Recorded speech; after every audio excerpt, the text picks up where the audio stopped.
개업 전문직 누구나 월 1,000만 원을 벌 수는 없습니다. 조금 자극적으로 들릴 수도 있는데요. 그런데 제가 오늘 말씀드리고 싶은 건 전문직이 돈을 벌기 어렵다는 이야기가 아닙니다. 같은 자격증을 가지고 있고 비슷한 경력을 가지고 있고 비슷한 지역에서 개업했는데도 누군가는 월 500만 원에서 머물고 누군가는 월 1,000만 원을 넘고 또 누군가는 그 이상으로 성장합니다. 그렇다면 이 차이는 어디서 생길까요? 저는 개업을 하고 나면 실력만 가지고는 설명되지 않는 부분이 생긴다고 생각합니다. 오늘은 그 이야기를 한번 해보겠습니다. 전문직도 개업하는 순간부터는 단순히 일을 잘하는 것만으로 끝나지 않습니다. 내가 얼마나 많은 사람에게 알려지고 있는지, 그중 몇 명이 실제로 관심을 가지는지, 그리고 몇 명이 상담과 계약까지 이어지는지를 함께 봐야 합니다.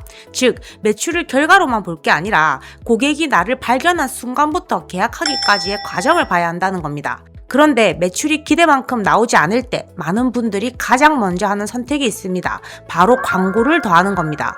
첫 번째는 매출이 부족하다고 광고부터 늘리면 안 됩니다. 전문직도 개업하는 순간부터는 하나의 사업을 운영하게 되죠. 그런데 많은 분들이 매출이 부족하면 제일 먼저 광고부터 늘리려고 합니다. 광고비를 더 쓰고 블로그를 더 하고 SNS를 더 하고 노출을 늘리려고 합니다. 그런데 한번 생각해 보세요. 한 달 동안 1,000명이 나를 봤다고 하겠습니다. 그중 100명이 관심을 가졌고 30명이 실제로 나를 검색해 봤습니다. 그런데 문의는 10명만 들어왔습니다. 그러면 나머지 20명은 어디로 갔을까요? 여기서 중요한 건 무조건 사람을 더 많이 데려오는 게 아니에요. 이미 나에게 관심을 가진 사람이 왜 그냥 나갔는지를 보는 겁니다. 사업에서는 이것을 전환이라고 합니다. 광고를 2배해서 사람을 2배 데려오는 것도 방법이지만 이미 들어온 사람 중에 조금만 더 문의하게 만드는 것도 방법입니다. 그래서 저는 개업 전문직이라면 광고비만 보지 말고 문의율, 상담률, 계약률 이런 숫자도 같이 보셨으면 좋겠습니다. 월 1,000만 원이라는 매출은 결국 마지막에 나오는 결과입니다. 그 전에 고객이 나를 보고 관심을 가지고 검색하고 문의하고 상담하고 계약하는 과정이 있습니다. 그 중 어디에서 가장 많이 빠져나가는지 먼저 확인해야 합니다. 특히 전문직은 이미 나에게 관심을 가진 고객도 계약 전에 한 번 더 나를 확인하는 과정이 있습니다. 그 대표적인 경우가 바로 소개 고객입니다. 소개받은 고객도 여러분을 다시 검증합니다. 전문직은 소개가 굉장히 중요합니다. 기존 고객이 내가 아는 세무사님 한번 연락해봐. 이 변호사님 괜찮더라. 이렇게 추천해 줄 수 있습니다. 그런데 요즘은 소개를 받았다고 해서 바로 전화부터 하는 경우만 있는 건 아닙니다. 이름을 검색해 봅니다. 네이버도 보고 구글도 보고 홈페이지도 들어가 보고 블로그나 유튜브가 있으면 한번 봅니다. 즉 예전에는 소개에서 전화였다면 지금은 그 사이에 온라인 검증이라는 단계가 들어가 있습니다. 이게 굉장히 중요합니다. 많은 분들이 온라인 마케팅이라고 하면 새로운 고객을 데려오는 것만 생각합니다. 그런데 온라인은 이미 나에게 관심을 가진 고객을 놓치지 않는 역할도 합니다.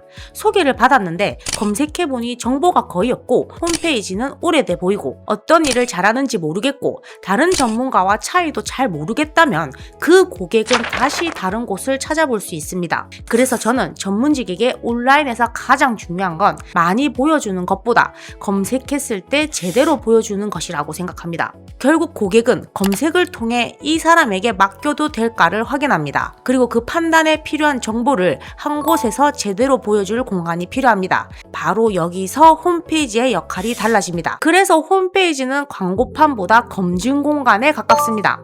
여기서 홈페이지 이야기를 해보겠습니다. 저는 홈페이지를 하나 만든다고 고객이 갑자기 몰려온다고 생각하지 않습니다. 오히려 홈페이지의 역할은 다른 곳에 있습니다. 광고에서 나를 본 사람, 유튜브에서 내 영상을 본 사람, 블로그에서 내 글을 본 사람, 지인에게 소개받은 사람, 이 사람들이 이 사람에게 맡겨도 될까라고 생각했을 때 마지막으로 확인하는 공간이 홈페이지입니다. 그렇다면 홈페이지도 단순히 회사 소개와 전화번호만 있어서는 부족합니다. 고객이 들어왔을 때 나는 어떤 고객을 주로 상대하는지, 어떤 문제를 잘 해결하는지, 어떤 경험이 있는지, 어떤 생각을 가지고 일하는지, 평소 어떤 전문적인 정보를 주고 있는지 이런 것들이 보여야 합니다. 그래서 저는 홈페이지를 만들 때 디자인보다 먼저 봐야 하는 게 있다고 생각합니다. 고객이 이 홈페이지를 보고 어떤 판단을 하게 만들 것인가, 이게 먼저입니다. 다시 처음으로 돌아가 보겠습니다. 기업 전문직 누구나 월 1,000만 원을 벌 수는 없습니다. 그런데 저는 그 차이가 단순히 실력에서만 만들어진다고 생각하지 않습니다. 누군가는 이미 많은 사람에게 보이고 있는데도 고객을 놓치고 있을 수 있고, 누군가는 소개를 많이 받고 있는데도 온라인 검증 단계에서 빠져나가고 있을 수 있습니다.